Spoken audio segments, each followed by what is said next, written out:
Apocalipse 9, significado do capítulo mais assustador da Bíblia. O capítulo 9 do livro de Apocalipse é frequentemente considerado um dos mais enigmáticos e perturbadores de toda a Bíblia. Ele apresenta a quinta e a sexta trombetas, parte de uma série de 7 trombetas, que representam julgamentos divinos sobre a terra, com descrições vívidas e simbólicas, como a estrela que cai do céu, os gafanhotos que emergem do abismo e o exército de 200 milhões. Este capítulo suscita reflexões profundas sobre o poder do mal, o julgamento de Deus e as implicações para a humanidade. Neste vídeo, exploraremos os principais elementos de Apocalipse 9, aprofundando-nos nos símbolos e personagens. Mas antes, não se esqueça de se inscrever no canal, hein? Deixar seu like e compartilhar o vídeo. Vamos lá! A quinta trombeta, a estrela que cai do céu. O capítulo começa com o toque da quinta trombeta. O quinto anjo tocou a trombeta e viu uma estrela que do céu havia caído na terra, e foi-lhe dada a chave do poço do abismo. Apocalipse capítulo 9, verso 1. Essa estrela não é apenas um corpo celeste literal, mas uma entidade consciente, sugerindo um ser angelical. Muitos intérpretes identificam essa estrela com um anjo caído, possivelmente Satanás, já que a linguagem sugere uma queda anterior. Em Isaías capítulo 14, verso 12, há uma descrição que é provavelmente uma alusão à queda de Lúcifer. Como caíste do céu, ó estrela da manhã, filha da alva, como foste lançado por terra, tu que debilitavas as nações. Jesus também afirma em Lucas capítulo 10, verso 18, eu vi Satanás cair como raio do céu. A concessão da chave do poço do abismo indica que ele tem permissão temporária para exercer poder. O poço do abismo é um lugar de contenção espiritual e escuridão, frequentemente associado à prisão de demônios e forças malignas. Em textos como 2 Pedro capítulo 2, verso 4 e Judas capítulo 1, verso 6, vemos menções a espíritos que estão aprisionados, aguardando o juízo. A abertura desse poço, portanto, marca a libertação de forças demoníacas que causarão tormento sobre a humanidade. O versículo 2 de Apocalipse 9 diz: E abriu o poço do abismo, e subiu fumaça do poço, como fumaça de uma grande fornalha, e com a fumaça do poço escureceram-se o sol e o ar. A fumaça que sobe e escurece o sol e o ar sugere a disseminação de escuridão espiritual e moral, afetando a clareza e a verdade no mundo.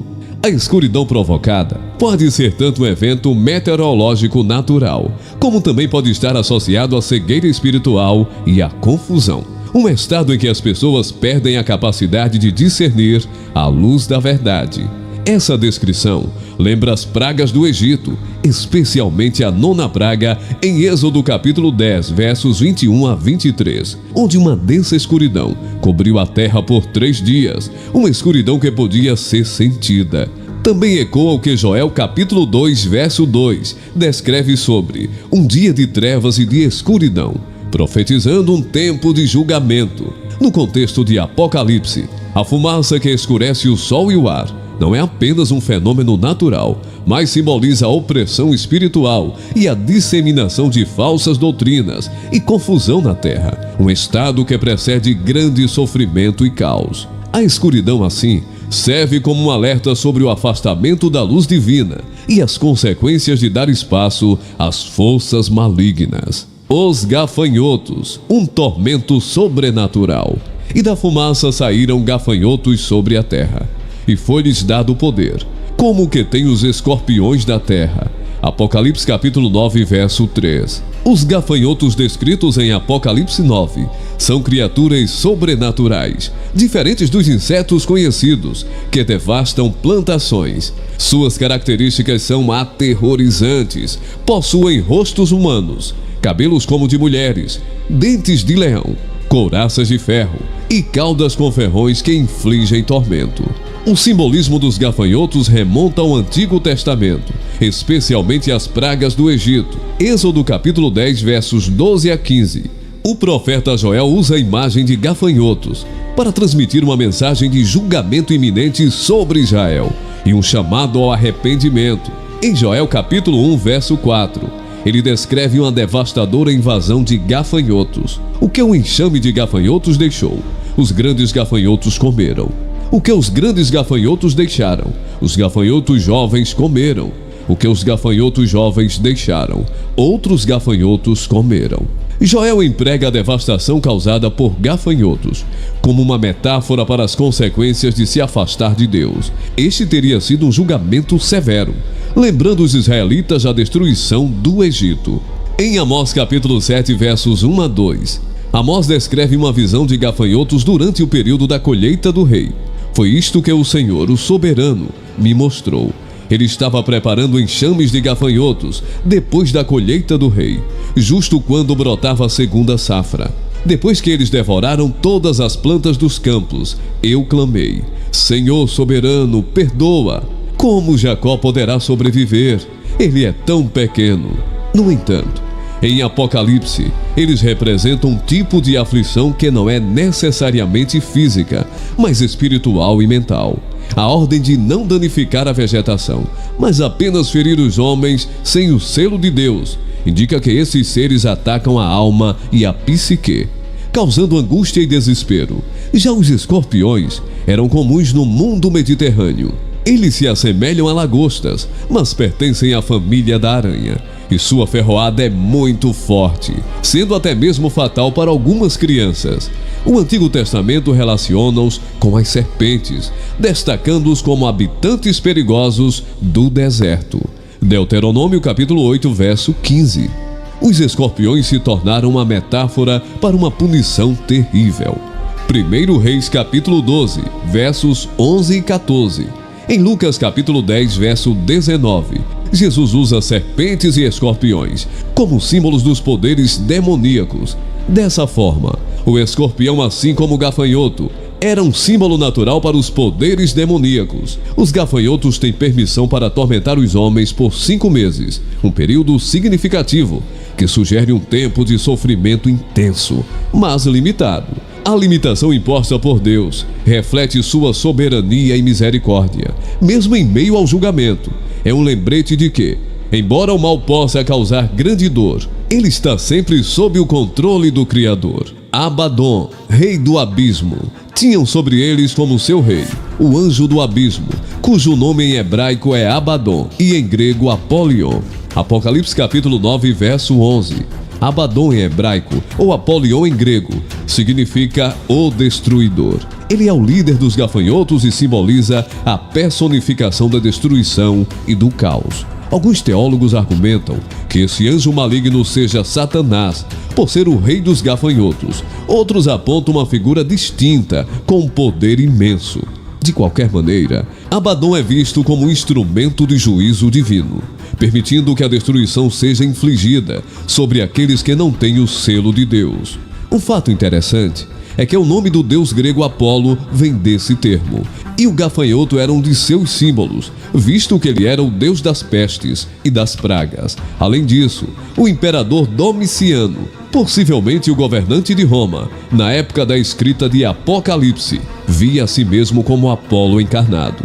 Portanto, esta poderia ser mais uma das várias referências ao culto ao imperador no livro. Entretanto, esse seria somente um aspecto do sentido do versículo, mesmo que a referência enigmática a Domiciano fosse verdadeira. A verdadeira mensagem desse texto é que as forças demoníacas são organizadas, poderosas, amedrontadoras, possuídas de ódio e desprezo por seus seguidores.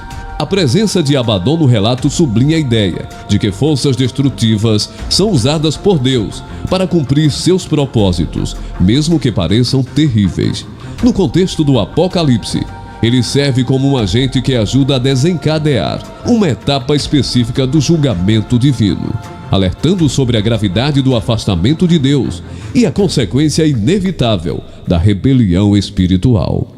A sexta trombeta, os 4 anjos no Eufrates. O 6º anjo tocou a trombeta, e ouvi uma voz que vinha dos 4 cantos do altar de ouro, que está diante de Deus, dizendo ao 6º anjo que tinha a trombeta: solte os 4 anjos que estão presos junto ao grande rio Eufrates. Apocalipse capítulo 9, versos 13 e 14.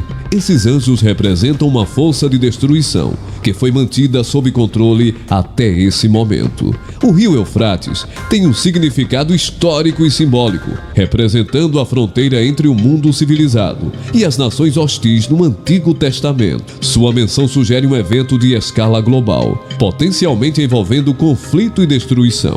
Apocalipse 16 menciona que o rio Eufrates secará para que as tropas do anticristo avancem contra Israel na grande última batalha, chamada Armagedon.